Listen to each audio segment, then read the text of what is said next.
Assalamualaikum warahmatullahi wabarakatuh. Berjumpa kembali pada mata kuliah Sistem Informasi Manajemen. Pada minggu keempat ini adalah materi yang akan dibahas mengenai manajemen dan organisasi. Untuk video pembelajarannya dapat disimak sebagai berikut ini.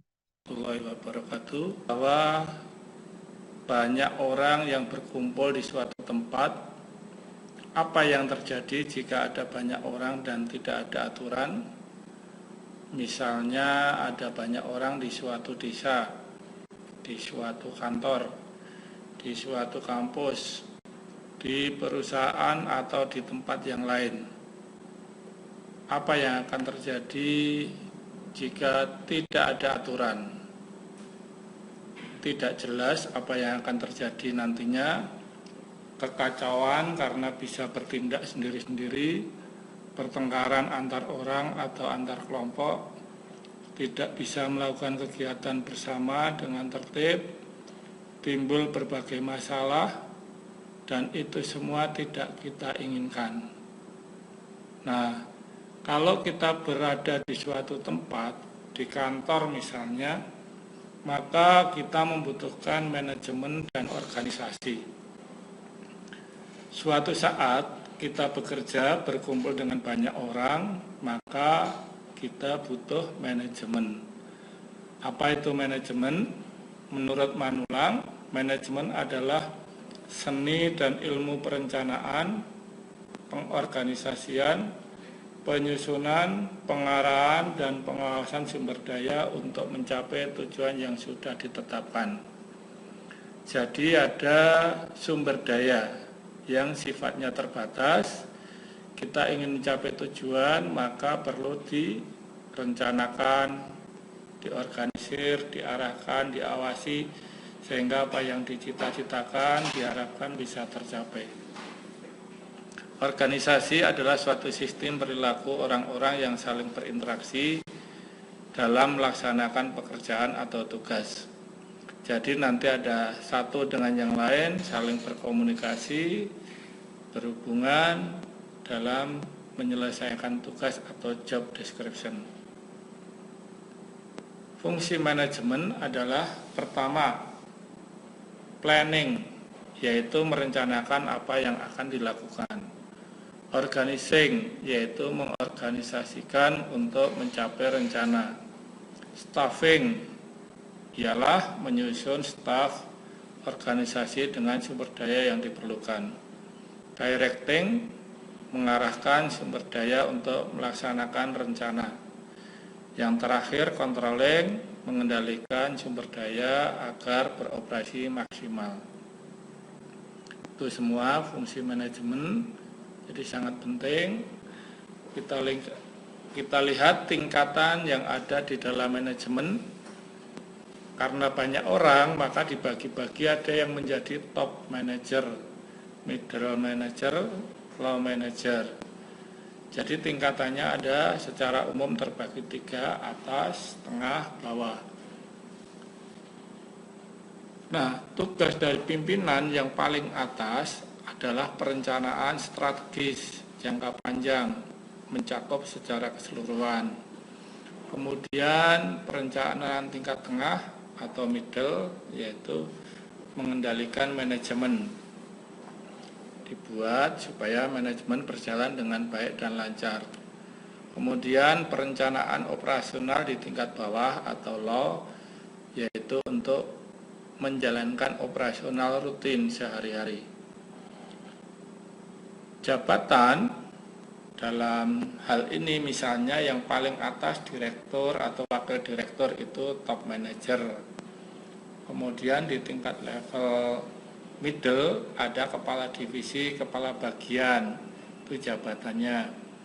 Yang paling bawah atau low level ada supervisor, mandor, leader, di situ menjalankan operasional. Kemudian sumber informasi dari tiap tingkatan berbeda-beda. Untuk top manager maka membutuhkan sumber informasi dari luar atau eksternal dan dari dalam atau dari dalam perusahaan itu internal. Jadi top manager itu nanti memerlukan informasi yang sangat banyak supaya bisa mengendalikan perusahaan dengan sebaik-baiknya, bisa memahami apa yang ada, kejadian-kejadian di luar perusahaan, kemudian mengambil keputusan dengan tepat. Bagian tengah ada middle yang nanti sumber informasinya bisa dari eksternal dan internal atau tengah-tengah antara top dan low. Kemudian untuk operasional di bagian paling bawah low level manager akan membutuhkan banyak informasi yang internal. Jadi kegiatan transaksi nanti harus dipahami betul. Kemudian sedikit eksternal terkait dengan stakeholder yang ada.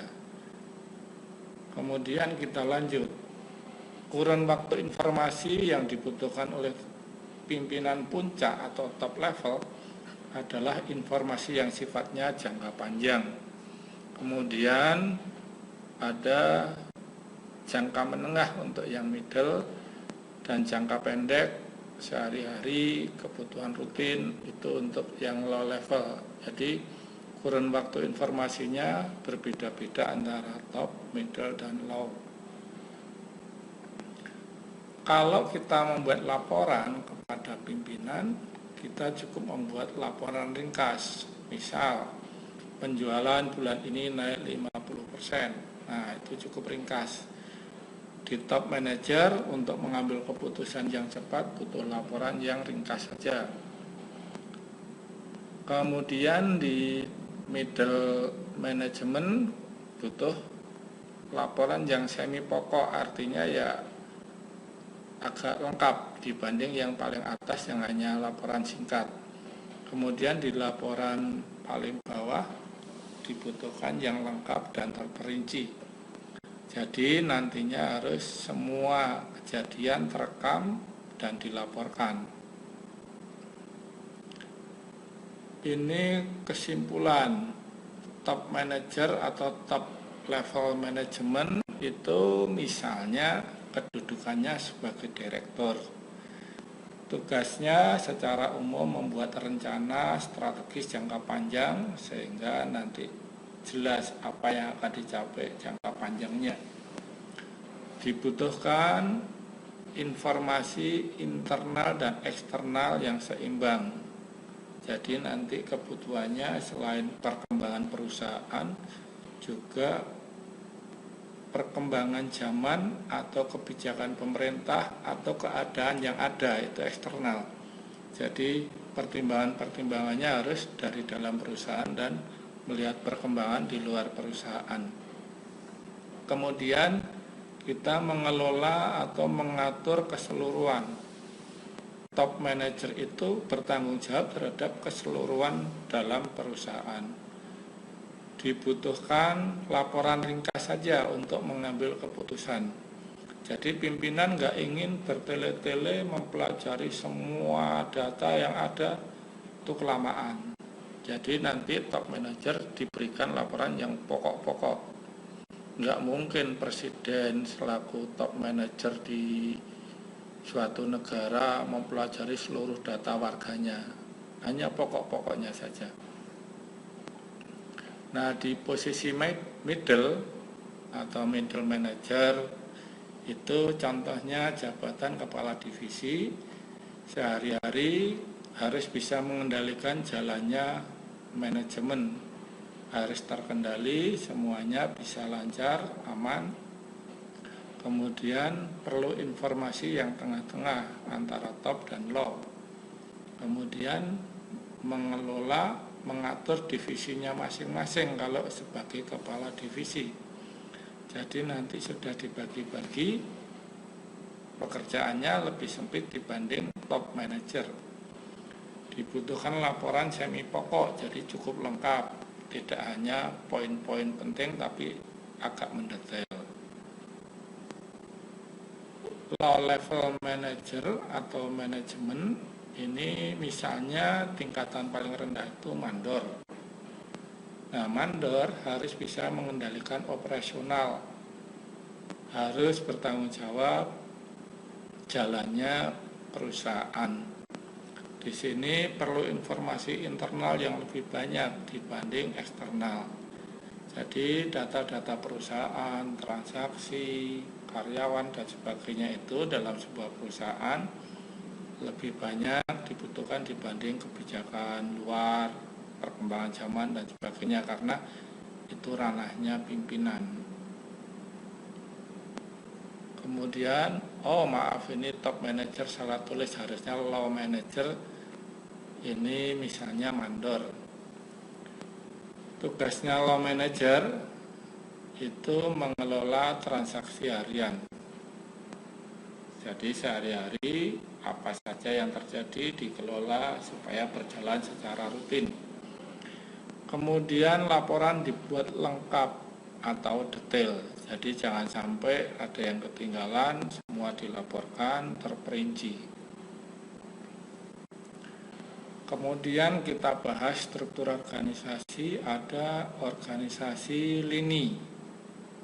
Di sini gambarnya ada dari direktur membawahi manajer keuangan dan manajer pemasaran. Masing-masing manajer membawahi kabak, sehingga di sini jelas alur komandonya. Kemudian ada lini dan staf. Organisasi ini misalnya ada direktur utama yang mempunyai staf pengembangan. Sementara punya bawahan juga direktur-direktur, ada pemasaran, keuangan, produksi, dan lain-lain. Masing-masing direktur membawahi kabak. Kemudian ada struktur organisasi fungsional. Contohnya di sini ada direktur yang mempunyai manajer pemasaran, manajer keuangan, manajer produksi, manajer personalia, di mana kalau ada proyek mereka saling bekerja sama. Manajer pemasaran bisa mengerjakan proyek A, masuk di bidang proyek B, masuk proyek C, dan seterusnya dengan yang lain sama. Struktur lini mempunyai hubungan pimpinan dan bawahan bersifat langsung melalui satu garis wewenang. Jadi antara pimpinan dan atasan jelas. Jumlah karyawan biasanya sedikit, dan pucuk pimpinan top manager biasanya pemilik perusahaan dan sifatnya organisasinya masih kecil. Kalau struktur lini dan staf, struktur organisasi lini dan staf itu organisasinya sudah besar dan kompleks, jumlah karyawannya banyak, hubungan atasan dan bawahan itu sudah tidak langsung lagi. Jadi sedemikian banyak karyawan menjadikan atasan dan bawahan berjenjang, ada level-levelnya. Kemudian yang fungsional, bidang tugas dapat dibedakan dengan jelas, spesialisasi karyawan dapat berkembang optimal, bawahan akan menerima perintah dari beberapa atasan. Jadi di sini mempunyai kemampuan-kemampuan yang terasah secara spesial, dan kadang-kadang bawahan diperintah oleh kepala-kepala yang ada di atasnya dari beberapa atasan yang berbeda. Dalam suatu bisnis, perusahaan, perkantoran, perkumpulan itu pasti ada visi dan misi. Apa itu? Visi adalah suatu yang didambakan untuk dimiliki di masa depan. Cita-cita, harapan yang akan diwujudkan, itu visi. Ditulis dengan jelas, singkat, apa yang akan dituju. Sekelompok orang dalam perusahaan pasti ingin mencapai visi. Nah, setiap orang nanti akan berpedoman pada visi untuk bekerja mewujudkan cita-cita. Untuk mencapai visi ada misi, yaitu apa yang harus dikerjakan dalam usahanya mewujudkan visi yang telah dirumuskan. Jadi misi itu menindaklanjuti dari visi sehingga nantinya visi bisa terwujud. Kesimpulan dari pertemuan kali ini adalah kalau ada banyak orang maka perlu diatur. Di suatu kantor ada banyak orang perlu diatur. Di suatu negara ada banyak orang maka perlu diatur agar segala sesuatunya bisa terarah. Ya, sekarang bisa di kampus, di kantor, perusahaan, dan sebagainya. Itu perlu manajemen. Ada manajemen yang mengatur dan struktur organisasi yang dipakai untuk mencapai visi dan misi. Jadi kumpulan orang dalam suatu kantor diatur dengan manajemen. Dibuatkan urut-urutan struktur organisasinya sehingga jelas siapa pimpinan, siapa bawahan, apa job description-nya atau tugas setiap bagiannya, dan jelas bisa mencapai nantinya visi yang ditetapkan dan misi yang ada. Pada suatu saat Anda akan menempati posisi tertentu dalam struktur organisasi. Esok, lusa, atau kapan nanti akan mencapai posisi tertentu dalam suatu organisasi. Maka harus menguasai manajemen agar nantinya berdaya guna dalam mewujudkan visi dan misi dimanapun Anda berada. Terima kasih, semangat terus untuk belajar. Siapkan diri Anda mulai sekarang menjadi pribadi yang akan siap menduduki jabatan dalam suatu organisasi. Doa saya semoga sukses menyertai Anda.